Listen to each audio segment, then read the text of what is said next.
Inilabas na ng Senate Blue Ribbon Committee ang hard drive na pagmamay-ari ni Ben-Hur Luy. Kahit pa may pakiusap mula sa NBI at DOJ na itrato itong confidential muna ang nilalaman nga ho ng hard drive. Itinuturing ang hard drive na pinakamabigat na ebidensya laban kay Janet Lim Napoles at sa mga nakatransaksyon umano niya sa pork barrel scam. Pero burado na raw ang ilang files nito. Nang ma-retrieve ang mga binurang dokumento, lumabas muli ang mga code name ng ilang senador. Nakatutok si Jam Sisante. Sa pagsusuri ng NBI Cybercrime Division sa digital files na sinumite ng whistleblower na si Ben-Hur Luy, napakarami raw na files ang nadiskubre ng NBI na burado sa mismong hard drive ni Luy. Ang mga buradong file ay may kinalaman daw sa pork barrel scam kung saan makikita ang pangalan o codename ng ilang mambabatas. May mga nakapangalan kay Sexy na napabalitang si Senador Jinggoy Estrada. Tanda na si Senador Juan Ponce Enrile daw, Pogi na sinasabing si Senador Bong Revilla, Dahon na si Senador Loren Legarda daw, at Bigote na di umano'y si Senador Tito Soto.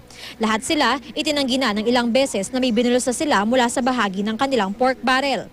Pero ang mga nakitang buradong file, karamihan na retrieve o nakuha ng NBI. Tulad ng isang ito na nagdilista sa mga mambabatas na naglagak ng pork barrel sa mga NGO na negosyanteng si Janet Lim Napoles sa pamamagitan ng Technology Resource Center o TRC. Sa listahang ito, makikitang naglagak ng pork barrel sa 8 NGO ni Napoles, sina Estrada, Enrile, Revilla at may 20 kongresista. Kasama rin sa sinumite na files ni Luy ang mga draft letter na hindi permado na galing umano sa mga mambabatas na humihingi ng pondong ilalagak sa mga NGO ni Napoles. Bukod sa mga sulat na galing umano sa 3 nabanggit na senador, may draft letter na walang pirma mula sa ilang kaalyado ng Administrasyong Aquino tulad ni Senate President Franklin Drilon, Senate President Pro Tempore Ralph Recto at dating Senador Kiko Pangilinan.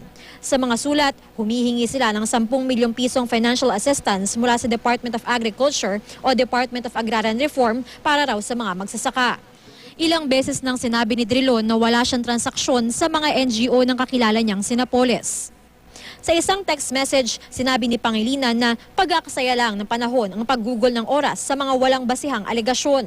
Sinabi rin ni Recto noon na wala siyang anumang transaksyon kay Napoles. Kasama rin sa files ni Luy ang mga spreadsheet na nagdedetalye sa kickback di umano ng mga mamabatas, ng mga naging agent nila at mga tauhan ng ilang government agencies.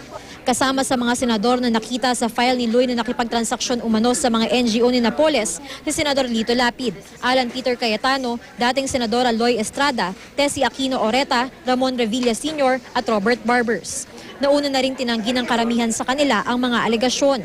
Sabi ng abogado ni Luy na si Attorney Raji Mendoza, walang dapat imali siya sa mga buradong file.